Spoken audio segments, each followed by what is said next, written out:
Greetings, Benjamin J. from BENZTRAINZ with another in the series. Well, doing a repair, so I thought I'd do a quick video on this. Now, I just repaired this motor. This is a double reduction motor out of originally a 490. And was missing this wheel and the wheel bearing. This one was on there. Anyway, so I've replaced the wheel. I've got a bunch of these. And I had thought of pulling these off and putting standard push rods on it, and I still might do that. Anyway, the motor's up and running, no problem. The question is what to put it in. So I went through all of my parts.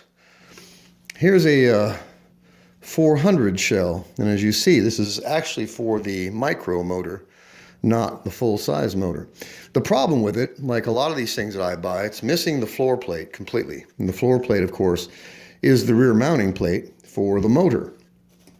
So I went through my parts, I've got the floor plate, and what happens is these plastic pegs, these are just sprues really, and this floor plate is held in position, if I put it in there right, by going over these sprues, and then it's just melted down to mushroom them, and hold this plate in place. But as you see, that's broken off almost flush. In fact, this one is actually below flush.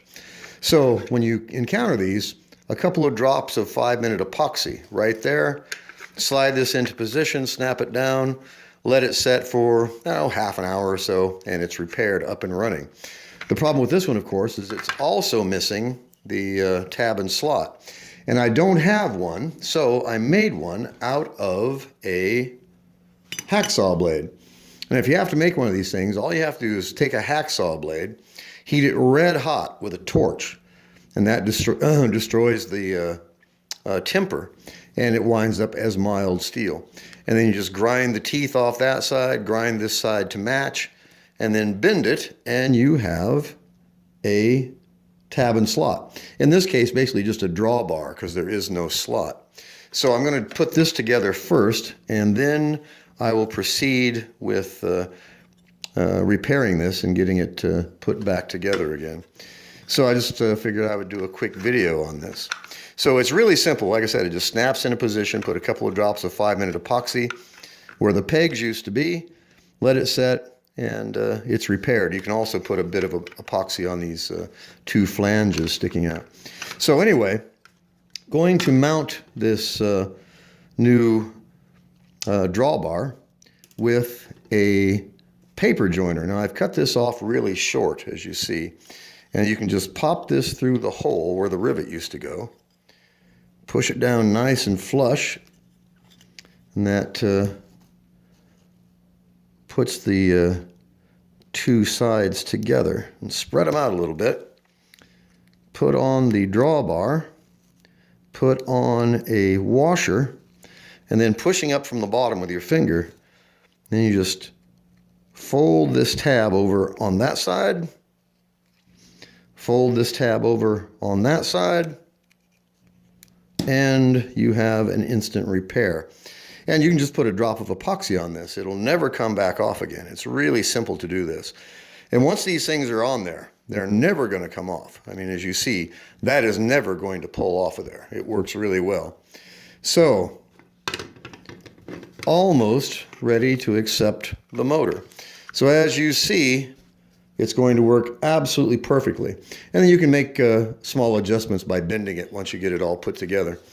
And so I'll be putting the motor in this probably in the next few minutes once I get this epoxied in position. And I'll have another 400 for now. And like I said, I cycle these motors through these plastic shells. And then when a metal shell comes in, I swap them, and that frees up the shell. It goes back under the layout table.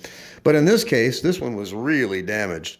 So I just thought I'd do a quick video on a really, really simple way to repair not only the mounting plate itself, but also making a drawbar out of a hacksaw blade.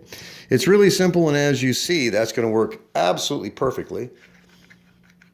No muss, no fuss. It's easy to do. It only takes a few minutes, just a couple of bends, and then grinding the tab that you've made down to the correct size to fit the slot on a tab and slot. Anyway, I just wanted to do this quick video. So I'll get this epoxied, I'll get the motor in it, and then when it's up and running, I'll do a video. It should be probably an hour or so, if that. And I'll have another locomotive up and running made out of junk. So I've got the motor ready to go. Like I said, it was missing the wheel and the bearing. But fortunately, I've got, I don't know, probably 20 wheels. And like I said, I thought of pulling these push rods off and putting standard push rods on it. And I still might, because all you have to do is pull these wheels off and replace the wheel with a wheel that has the different push rod on it. But for now, I just wanted to get it running. And it actually runs quite well. The E-unit is a bit sticky. This thing had been sitting for ever. I mean, for a very, very long time. And it was really badly abused. Why the wheel was missing, I have no idea. It's slightly bent, as you can probably tell. I don't know if you can tell in the video or not.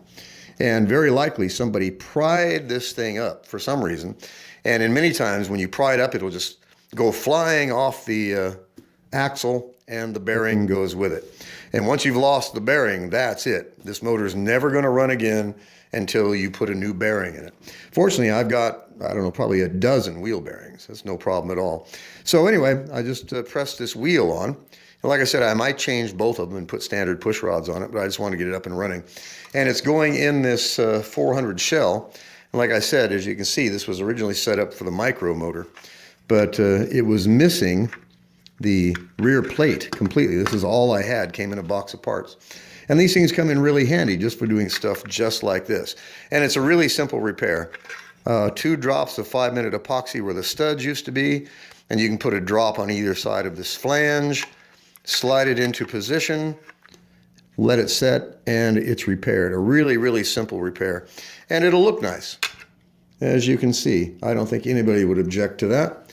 And the nice thing about this is you don't need a rivet, you don't need a rivet tool, you don't need a screw and a nut, you don't need anything. A couple of paper joiners, and I just cut this one off really short. And like I said, once you've got this bent over, put a drop of epoxy on it, and that will never come off there. It'll last virtually forever. And it's never going to pull off of there, as you can see. That's never going to shear. So it's a really, really simple repair. In any case, I just want to do a quick video on this. So I'll get this finished, put it together, and put it on the rail and see how it runs. But in the meantime, I just want to do a quick video on epoxying this plate into place, and B, of course, making a drawbar. Now, it's almost identical to a tab and slot, but of course, it has no slot. It's just a drawbar. But it works. That's the important thing about it. And it cost nothing.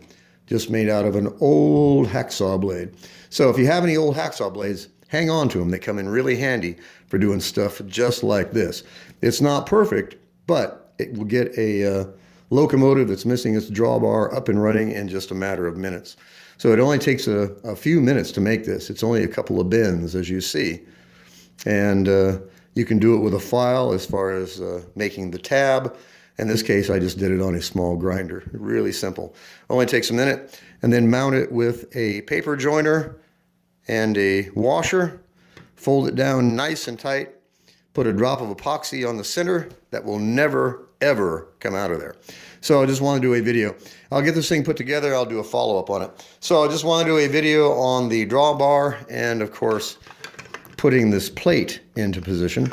Like I said, a couple of drops of epoxy, and it's up and running. So I'll do a follow-up video when this is done. As always, if you have any questions, feel free to drop me an email. BENZTRAINZ@gmail.com. And as always, thank you for watching.